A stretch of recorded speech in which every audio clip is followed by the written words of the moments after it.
From Montana's news leader, this is the MTN Noon News. And good afternoon on this Friday. Thanks for joining us on the Noon News. I'm Andrea Lutz. At least 45 people were crushed to death overnight in a stampede at a religious festival in northern Israel. Authorities say some of those victims are children. CBS's Ian Lee reports from London. An all-night celebration of dancing and prayers in Israel turned to tragedy. Witnesses say a crowd packed into a narrow walkway, triggering a stampede when some people slipped on metal stairs. All of a sudden we saw paramedics running by like mid-CPR on kids, and then one after the other started coming out in ambulances. Dozens of pilgrims were killed, others fled. Medics rushed to help the more than 150 people injured. Tens of thousands of ultra-Orthodox Jews made the pilgrimage for a night of bonfires and festivities. But when the music stopped, they knew something was wrong. Some are blaming police for the stampede, saying they blocked off an important alleyway, causing a deadly traffic jam. It was the largest event in Israel since the pandemic began. The country's successful vaccination program has allowed it to lift restrictions.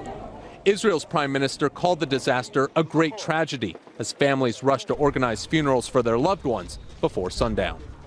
Ian Lee, CBS News. Sundown marks the start of the Jewish Sabbath when burials do not take place. All right, this afternoon, a hostage situation in Norris has finally ended after law enforcement spent 12 hours locked in a standoff. It all went down in a mobile home near Four Corners, that's west of Bozeman. A man held a woman hostage, prompting authorities to issue a shelter in place. Well, the man was armed with a gun, and after a few hours of negotiating, police say that he let the woman go free, but refused to come outside. 12 hours in, he shot and injured himself, and sheriff's deputies quickly entered the home and rushed the suspect to the hospital. All right, well, it is the weekend now, and we're all thinking about the weather, Miller. How's it going to be? Well, you know, we're going to cool down as we get into the weekend, and keep the umbrella handy just in case, because we do have a system coming out of the west to give us a chance of rain. But the big story today is we could see some record highs, mainly 70s across Montana and northern Wyoming right now, but we already see some 70s, or 80s rather, 82 in Glasgow, 83 in Jordan. Down in Sheridan, we're sitting at about 80 right now. Here's some of the records that either can be, we'll get close to, we can tie, or even some of those records could fall today in Billings, Sheridan, Livingston, Miles City. We're not done yet. Bozeman there at the university, Helena State Capitol, Lewistown, West Yellowstone, all could be seeing some records today. But alas, the warmer temperatures don't last for the weekend as we'll cool down. We'll take a look at the main forecast coming up. Andrea. All right, Miller, thanks so much. Well, Ryan Zinke is looking at another run for the U.S. House. The state just earned that seat back following the results of the 2020 census. Now, Zinke was elected as Montana's lone member of the U.S. House twice. But in 2016, of course, former President Donald Trump selected him to lead the Department of the Interior, which he did until 2018. Montana's two U.S. senators agree it's time to open the northern border with Canada. Steve Daines wrote a letter to the Biden administration urging non-essential travel be reinstated.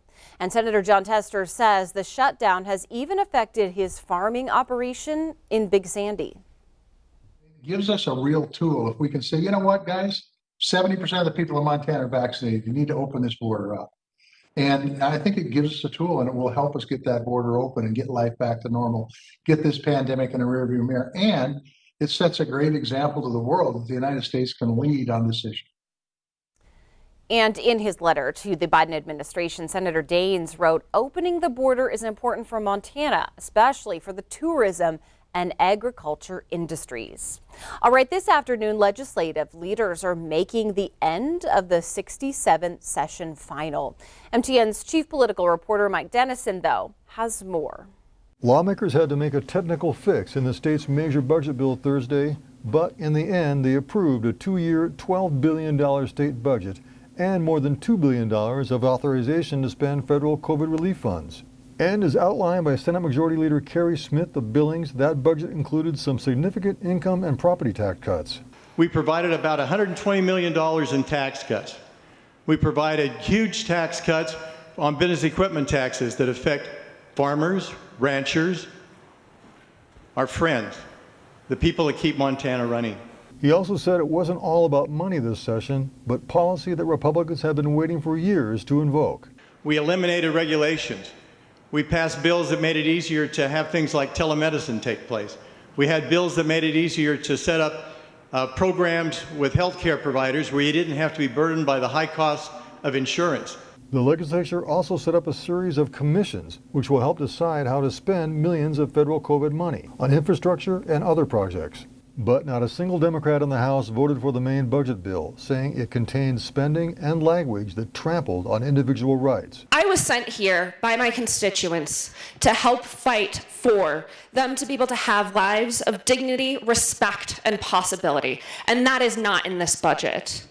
Instead, at almost every turn, we've created jobs for lawyers and found ways to flout our Constitution. And Democratic Senate Minority Leader Jill Cohenauer of East Helena said Republicans rarely collaborated with a minority and wasted time and money needlessly attacking the state judiciary. Over the last few weeks, the majority has been hell-bent on attacking the reputation of the Supreme Court. I think it would have been easier and saved the taxpayers a heck of a lot of money to focus on passing constitutional bills. But Smith said Republicans took their cues from the voters, who in 2020 gave them big majorities and a new governor, and a message that they had tired of what Democrats offered during the pandemic and otherwise. When we came to the election, the people of Montana made it clear that they did not like the tyranny that was taking place. Both the tyranny that was taking place with the executive branch, the tyranny that was taking place with the local health officials. So the 2021 legislature is a wrap. But the work of politics in Montana is far from over. We'll have decisions to make on scores of federally funded projects, some likely legal challenges to new laws, and more scrutiny of the state's judiciary. At the Capitol, Mike Dennison, MTN News. All right, thanks, Mike. A new ranking of the nation's hottest housing markets puts Billings, of all places, in the top 5 in the country. The Wall Street Journal ranked cities based on housing market and lifestyle amenities. Billings ranks as the 4th housing market in the entire country. Now that's followed by Coeur d'Alene, Austin, Texas, Springfield, Ohio, and Spokane, Washington. All right, we have much more to come this Friday on the New News, including how researchers are trying to make the internet a little bit safer for kids. This after web use has been up during the pandemic.